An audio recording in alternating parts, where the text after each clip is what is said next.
Okay, thank you everyone for being here. Thanks for people who are tuning in online as well. This is the Kaput Center's Interdisciplinary Colloquium series, and it gives me great pleasure today to introduce to you Dr. Jon Star from Harvard University, just up the road. I'm going to give you a little background of Dr. Star and his work, and then outline the structure of the session today. But first, thank you for being here. Dr. Star is currently the Nancy Forsheimer Aronson, hope I said that correctly, I think so, Associate Professor in Human Development and Education in the Graduate School of Education at Harvard University. Prior to joining the faculty at Harvard, Star was an assistant professor for 5 years in the College of Education at Michigan State University, and earned his PhD in Education and Psychology at the University of Michigan in 2001. A former middle school and high school mathematics teacher, Star's research focuses on students' learning of mathematics at all grade levels. Star has published in many top-tier journals in mathematics education and educational psychology. He has directed several large grants from the National Science Foundation and the US Department of Education that focus on the development of and evaluation of the efficacy of interventions for improving all students' learning of mathematics.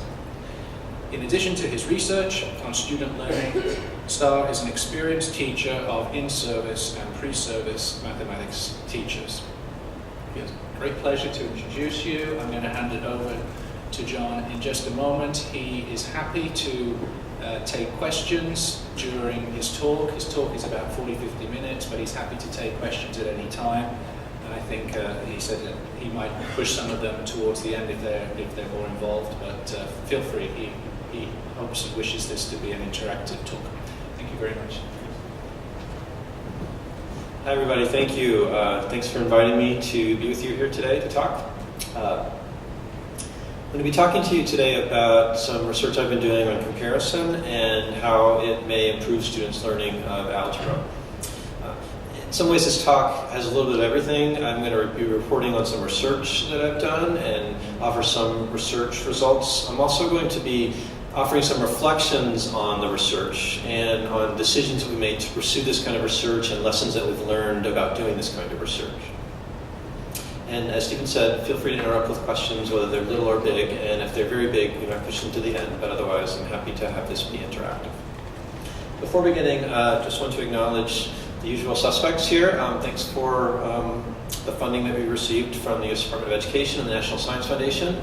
This work is also done in collaboration with lots of folks, but particularly Bethany Riddle-Johnson at Vanderbilt and Christine Newton at Temple.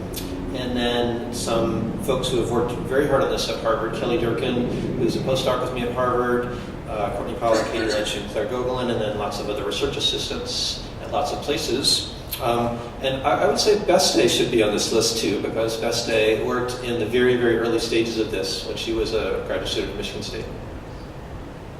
So my plan for this talk is I'm going to talk briefly about comparison and talk about why we think that might be useful and what I mean by comparison. I'm going to talk about the decision that we made to conduct a large-scale study, such as the one I'll be describing. And then I'll talk a little about the study, telling you about all the details of the study, lots of complications and questions that emerged from the study and its results, and then perhaps some more results and even more questions. The overall goal of the research that I've been doing for the past few years generally is to identify a learning process that goes on in schools and to better understand how and when this learning process works. I feel that this focus of identifying the learning process and how it works is a nice avenue toward improving learning in schools, and that's what we've been trying to do. The particular learning process that we've selected to focus on that I'll be talking to you about is comparison. Comparison as a learning process is ubiquitous. If you walked into my house, you would see there's a lot of comparison going on from my kids. If you open the newspaper, you see that there's lots of comparison as well. We use comparison to try to think about what's best. And when you go on the web to buy something, sites like Best Buy, even before they were aware of our research, were letting you do some comparison where you can select things that you want to see. And you can choose to put them side by side and compare. That really helps. And actually, when I was getting this graphic yesterday from the Best Buy site, because I always like to get the latest up-to-date one, they actually have a new feature on their site that I'll return to at the end of the talk that I didn't see the last time I went, where not only can you place things side by side, but you can ask the site to highlight the differences and the similarities, which is closely related to what I'm going to be talking about with what we do in our curriculum. So comparison is everywhere. Comparison is a key learning process. This is from Gettner, who's a developmental psychologist. The simple, ubiquitous act of comparing two things is often highly informative to human learners. Psychologists have been studying comparison in a variety of domains for a long time. So we know comparison helps you learn lots of things in the laboratory studies. Analogy stories, perceptual learning, negotiation principles, cognitive principles, spatial learning, category learning. So lots of research on comparison in the psychology literature. But we were initially drawn to comparison because of the way that this shows up in education. If one looks at reform documents in education in the US and elsewhere, it's not too hard to find a focus on comparison, where documents indicate that we think students should be sharing and comparing strategies for solving problems. And that seems to be a fundamental part of what we think should be happening in math classrooms.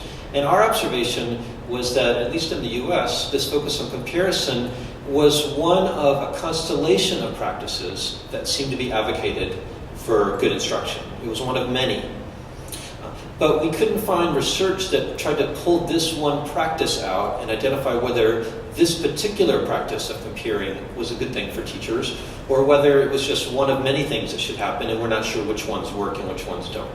So part of our goal was to identify among the long list of things that we think teachers should be doing and that play a prominent role in reform recommendations for math education, is comparison as one of those a good thing. So comparison, as I just mentioned, it shows up a lot in math education. We see that expert teachers do it. We see that teachers in high-performing countries help students do it. We see that reform curricula advocate it, and these references are US, but this appears in other countries across the world where we can see a focus on comparison. So in thinking about comparison, we wanted to know whether comparison could support learning of school mathematics within a classroom setting. And our first attempt to try to answer this kind of question was to design some short studies that moved from the lab research to small-scale studies in the classroom. So my colleagues and I did a series of short-term classroom, what we call classroom lab studies, where we would redesign 2 or 3 lessons, usually from the algebra curriculum, but sometimes from other topic areas, around a particular topic. And then we would implement these lessons in students' mathematics classrooms to try to see whether students learn more math by comparing than if they did not compare. Over the past many years, we have done several studies, 5 of which were published recently. And these studies, the collection of which focus on the what and the when and the how to compare in math learning. So I know this is a little small, but these are our studies. And just to give you a flavor for what these studies are about, I'm just going to talk through the details of one. And I think this sets us up nicely to talk about the large-scale study that I'll talk in more depth on. So the one I'd like to talk about is the one that we first did in 2007. The way the study worked is we had students were randomly assigned within the same classroom to 2 conditions.